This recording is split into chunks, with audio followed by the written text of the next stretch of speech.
Hello everyone.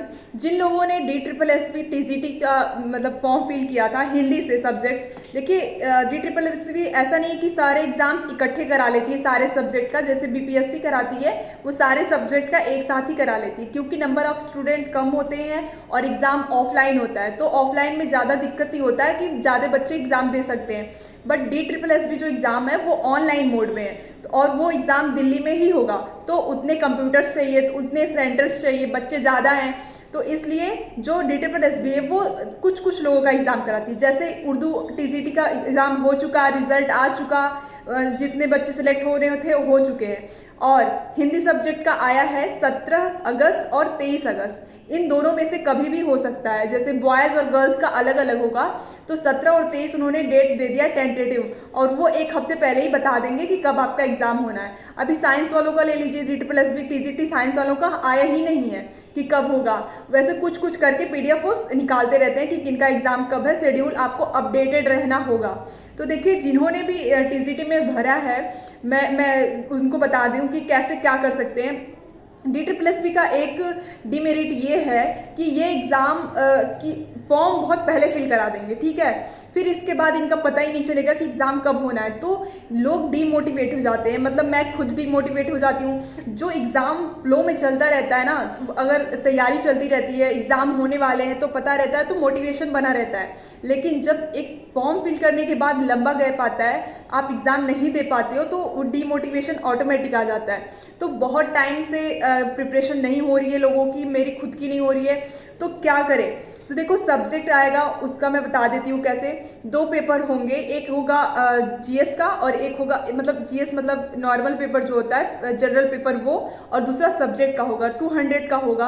और पहले paper में जो जनरल पेपर उसमें 5 सब्जेक्ट होंगे 20-20 नंबर के, तो वो 100 हो गए, और दूसरा होगा 100 नंबर का आपका सब्जेक्ट। देखो सब्जेक्ट में ना, मतलब मैंने एग्ज़ाम दिया नहीं है ये, और मुझे ये एग्ज़ाम बहुत टफ लगता है, पता नहीं क्यों, क्योंकि माइनस मार्किंग भी है, प्लस ऑनलाइन मोड में है, प्लस जब भी एक सेक्शन आप खोल के दूसरे सेक्शन में जाओगे फिर वापस उस सेक्शन में नहीं लौट पाओगे। मान लीजिए आपने मैथ सॉल्व किया, मैथ्स में 20 क्वेश्चन है, 20 में से आपने 15 किए, 5 स्किप करके आप दूसरे सेक्शन में चले गए, और फिर आपको याद आया कि नहीं 5 अभी बाकी है, मैं फिर से मैथ सॉल्व कर लूँ, तो ऐसा नहीं होगा, आप फिर से उस सेक्शन में नहीं जा सकते हो। तो कुछ कुछ और टाइमिंग 200 क्वेश्चन है और 2 घंटे हैं, मतलब कि आपके पास है 120 मिनट 200 क्वेश्चन। तो ये थोड़ा सा मुश्किल एग्जाम है, लेकिन मेरिट बहुत कम जाती है। अभी उर्दू का आया है, उर्दू का रिजल्ट आया है, 200 क्वेश्चन में से 80 नंबर गई है मेरिट। बच्चे भी ओबियसली उर्दू में थोड़े कम होते हैं, लेकिन उस हिसाब से मेरिट कम गई है। तो ओबियसली हिंदी में भी मुझे लगता है कि कम ही जाएगी, लेकिन नहीं जाएगी, क्योंकि हिंदी में बच्चे पढ़ने वाले होते हैं और बच्चे ज़्यादा होते हैं इन कंपैरिजन उर्दू के।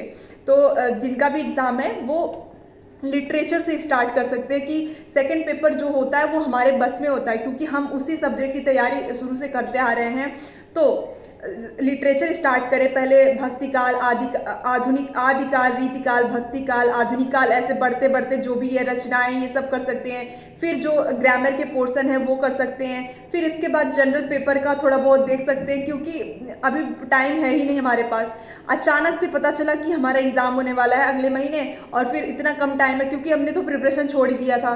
कहीं 2024 फरवरी का फॉर्म है, अभी 2025 जुलाई चल रही है, तो मतलब 1.5-2 साल गैप होने के बाद एग्ज़ाम वो अचानक से निकाल देते हैं, फिर बोलते हैं कि अब चलो करो। तो इंसान मैं तो भूल ही गई थी कि एग्ज़ाम ही होंगे इन सबके।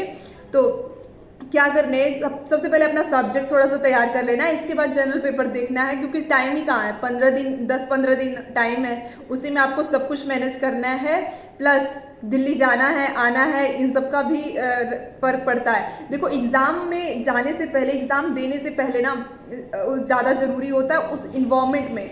मेरी दोस्त है वो पढ़ने में बहुत अच्छी है, लेकिन उसका एग्ज़ाम जब होता है ना, तो एग्ज़ाम में अगर इस बारी उसका नहीं हुआ इसी वजह से, क्योंकि उसका जो सेंटर था वो अच्छा नहीं था, वहाँ पे बारिश वारिश के पानी गिर रहे थे, और आने जाने में उसने बहुत ट्रैफिक ये सब किया। तो एग्ज़ाम देने जाने से पहले आप मतलब मेंटल स्टेबिलिटी होनी बहुत ज़रूरी है, वरना एग्ज़ाम डिस्टर्ब हो जाता है। तो यही सब चीज़ें हैं। आपके पास टोटल 10 दिन है, मान लो 10 दिन है। अगर 17 को भी एग्ज़ाम होगा ना तो वो 5-6 दिन आपका जाएगा ही जाएगा, 5 से 7 दिन वो हड़बड़ी में इधर उधर इकट्ठा करने में जाएगा। तो आपके पास 10 ही दिन है, 10 दिन में ही कुछ जो लिटरेचर है वो और ग्रामर अच्छे से देख के जाना है, और मैथ्स के जो भी थोड़े बहुत क्वेश्चन हैं, इंग्लिश के जो हैं, साइंस जीके जीएस के जो भी हैं, रीजनिंग के हैं, जो छोटे छोटे क्वेश्चन हैं वो कर सके एटलीस्ट, जिससे कि तुक्का ना मार सके, ओरिजिनल क्वेश्चन कर सके। जो भी हमें आ रहा है 200 में से कोशिश करेंगे 100 प्लस करने का, फिर देखते हैं कि क्या होता है, क्योंकि माइनस मार्किंग भी है, टाइम भी बहुत कम है, तो जो क्वेश्चन आएगा वही करेंगे।